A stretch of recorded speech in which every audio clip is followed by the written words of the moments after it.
જીવ એને સમજી શકતો નથી. અમુક વસ્તુ સારી ને અમુક વસ્તુ ખોટી, શું સાચું ને શું ખોટું એ જીવને સમજાતું નથી. તેથી જીવે સર્વજ્ઞ પ્રભુ પોતાના બળથી પ્રભુ જ એમના અનિષ્ટોનું દૂર કરશે એવો વિશ્વાસ રાખવો. અને એમ કહેતા શ્રી હરિરાયજી 8મા શ્લોકમાં આજ્ઞા કરે, અનિષ્ટમેવ સર્વજ્ઞો બલાદુરીકરોતિ ઇષ્ટાનિષ્ટયોહિ જીવ બુદ્ધ્યા જાયતે. હરિરાયજી કહે છે કે આ જીવ એટલો અજ્ઞાની છે, એટલો અસમર્થ છે કે શું સાચું ને શું ખોટું એને જીવ જાણી શકતો નથી.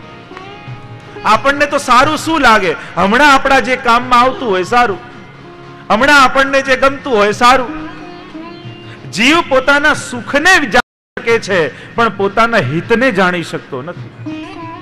મનુષ્ય પોતાનું સુખ ઓળખે છે કારણ કે આંખ સામે દેખાય છે, અનુભવાય છે, અને અનુભવાય છે અને જણાય છે એટલે સુખને ગમે છે, સુખ જાણી લે છે, પણ પોતાનું કલ્યાણ જાણી શકતો નથી, પોતાના હિતને જાણી શકતો નથી. અને એટલા માટે હરિરાયજી કહે છે કે જીવે એમાં ન પડવું, પણ પ્રભુ જે પ્રસાદી રૂપે આપણને આપે ને એમાં આપણું કલ્યાણ છે એમ માનીને જીવે સ્વીકારી લેવું.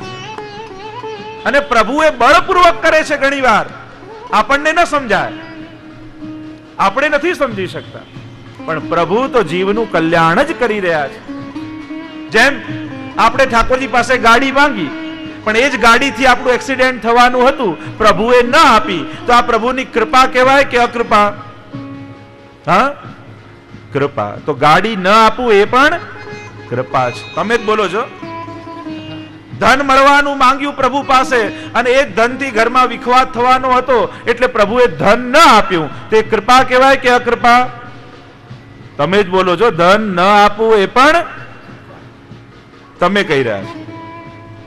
યાદ રાખજો, ન આપવું પણ કૃપા છે.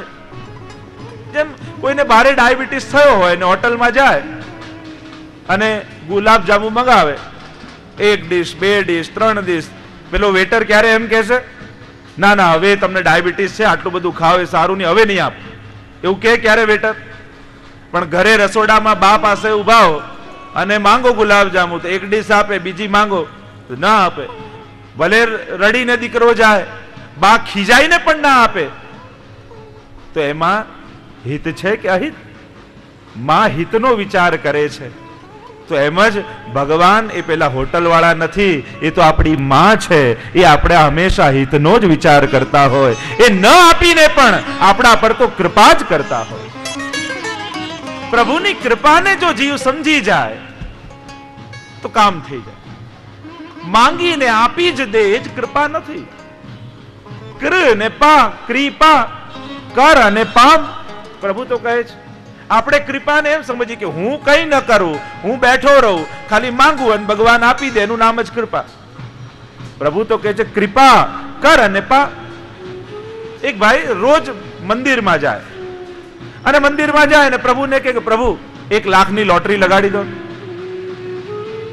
રોજ જાય ને પ્રભુ પાસે એ જ કહે કે પ્રભુ 1 લાખની લોટરી લગાડો. એમ કરતા કરતા મહિનો થઈ ગયો. આજે પાછો આવ્યો, પ્રભુ 1 લાખની લોટરી લગાડો ને. એમ કહીને જતો હતો. પ્રભુએ કહ્યું 1 લાખની નહીં, 1 કરોડની લગાડું, પણ ટિકિટ તો લે. આપણે બધા એવા જ છીએ, ટિકિટે લેતા નથી કે લોટરી લગાડો.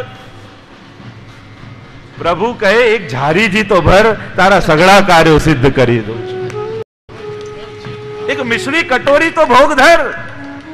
2 ટંક પેટ ભરીને તું ભોજન કરે છે, એમાં તને મારી કટોરી મિશ્રી યાદ ન આવતી હોય ને તું કે લોટરી લગાડ. પ્રભુ તો એ શરતે નથી રાખતા, કૃપાળુ છે. તો જીવ પોતાના હિતને જાણતો નથી, પ્રભુ જાણે છે અને એ જે કરશે એ જીવના કલ્યાણમાં જ હશે. પ્રભુને જાણી જાઓ બસ, એના સ્વભાવને એની લીલાને સમજી જશો ને પછી મનમાં ક્યારે ઉદ્વેગ નહીં થાય કે પ્રભુએ કેમ આમ કર્યું ને કેમ આમ કર્યું. બસ એની ઈચ્છામાં આનંદમાં રહેતા શીખો.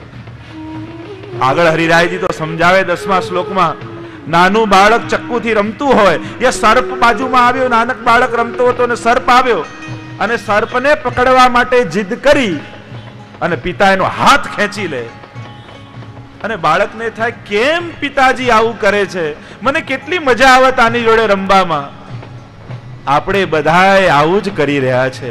આ સંસાર રૂપી સર્પ આપને દંશ દેવા આવે અને ભગવાન આપણો હાથ ખેંચી લે અને આપણે કઈ કેમ ઠાકોરજી મારી જોડે જ આવું કરે છે. તો એમાં બાળકનું હિત જ છે એમ સમજાવતા 10મા શ્લોકમાં હરિરાયજી આજ્ઞા કરે,